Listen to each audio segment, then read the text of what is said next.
title, Epekto ng Assessment Level with Innovative Rate or ALIW sa mga Pilipinong mag-aaral na nahihirapang bumasa, basihan sa estruktura ng intervention at inobasyon. So ito po yung pwede po natin gamitin sa simula po.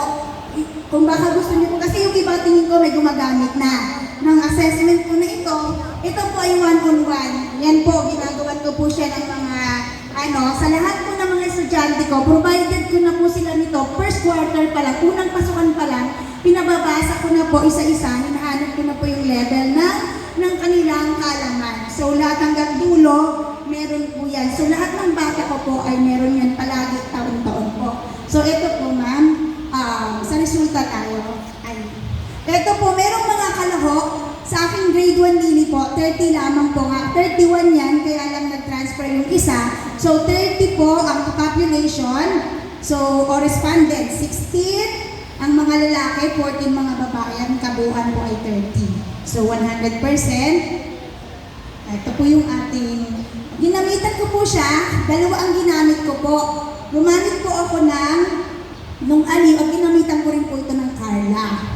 Ito po yung una dito sa ALIW assessment. Sa pretest ko, kasi talagang nalungkot talaga ako kasi nung inisa-isa ko sila, halos hindi sila maka-identify ng sounds. Nakakalimot sila.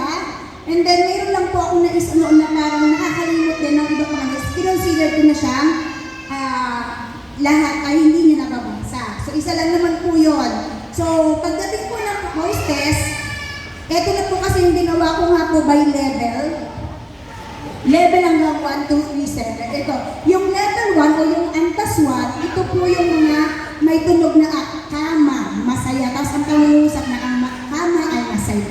Kama ay mababa. Sa antas 2, ito naman po yun. Meron na po akong dalawang mag-aaral na nakabasa pagdating ng post-test. Meron pong dalawang naiwan, sila yung naiwan, dalawang mag-aaral. Ang nababasa niya lamang po ay ang buko ay nasa kubo, nasa O at U. Yan po yung sa antas 2. Pagdating po ito, meron naman po akong isa, pagdating na po ng post-test, dati hindi siya nakabasa na po siya pagdating ng post-test, meron siyang nagbabasa na, ito naman yung antas 3, ito naman yung may A at E. Ang butiki ay malaki. May mga I at N naman po siya. So, yun naman po nasa antas 3. Antas 4, eto na po ay wala akong antas 4. Yung antas 4 kasi po dyan, ilagay ko ay puro mga tunog. May mga tunog po ito dapat ay nasa sa 1. Kasi sa Carla, ang una ay tunog. Ito po kasi is parang review na lang yung ginamit ko dito. Kasi ang una ko pong ginagawa ay nagka-Carla muna ako. So, eto, and then sa antas 5, ito na yung may mga huling tunog. May mga K sa dulo, may S sa dulo, walis. Ang walis, ting-ting ay marami o yung mga ganon. So yun po yung nasa antas 5. And then antas 6, yun yung naman po may mga kambal katinig. May kambal katinig, and then yung antas 7, puro pangungusap at mga kwento na po ito. So yun po yung mga at ito po ay pinakamarami po ako nandito.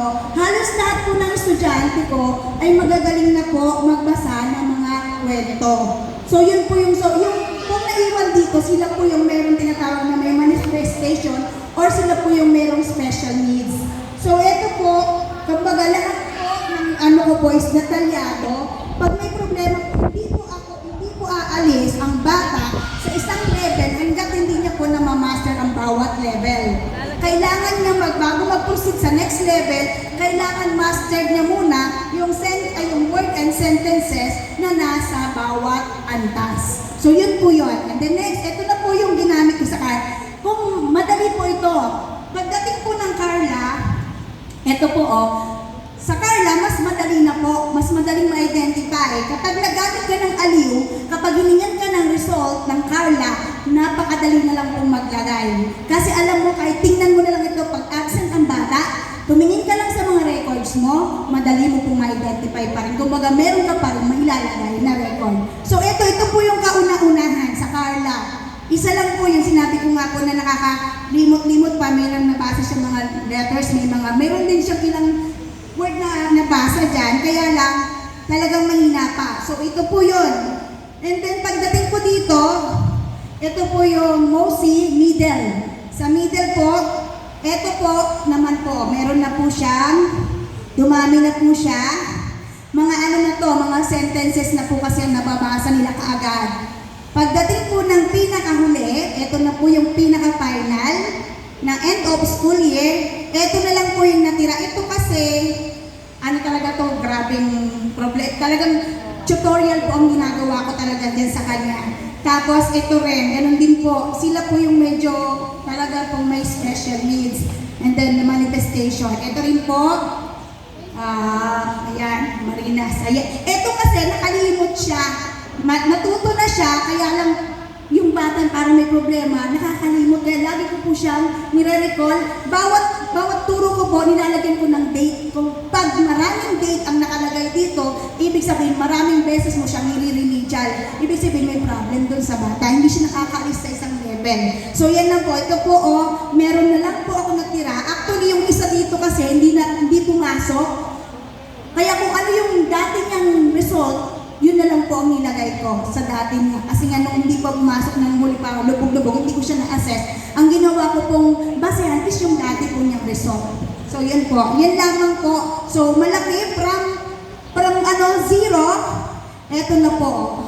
Lahat halos ay nakakabasa na. Ilan na lang po yung may problem. Ito po, nakakabasa na rin po sila ng level 1, yun yung sa aliw. Dito, ang nababasa niya, ang papaya ay malas. Kaya niyang basahin niya ito. Wala po akong naiwan na estudyante na hindi nakakabasa po ng mga salita na yan. Kahit sa level 1, may nababasa po sila. So, ito na po yung final.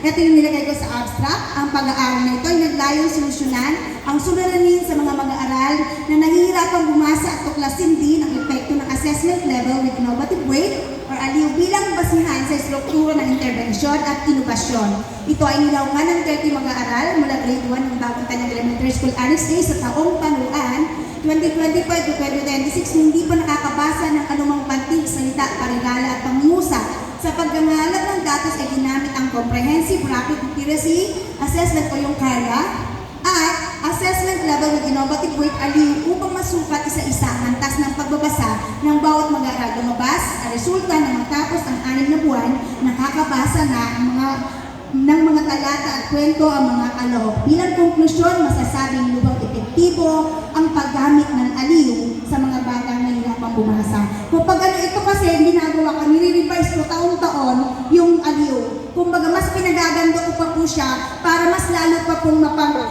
matulungan po natin ang ating mga estudyante. Pwede rin po itong gamitin natin para sa mga magulang. Bigyan natin sila ng copy para hindi lang kayo ang nag-a-assess. Pati din po sila, pwede rin po sila mag-assess sa bahay. Yun po yung ginagawa ko para alam din ng magulang kung nasa ang level yung bata, kung ano ang nababasa nila. Very effective po kung sa akin po, kung gusto nyo rin pong subukan, di ba sinishare ko naman po, pwede nyo rin pong gawin. Maraming pong salamat.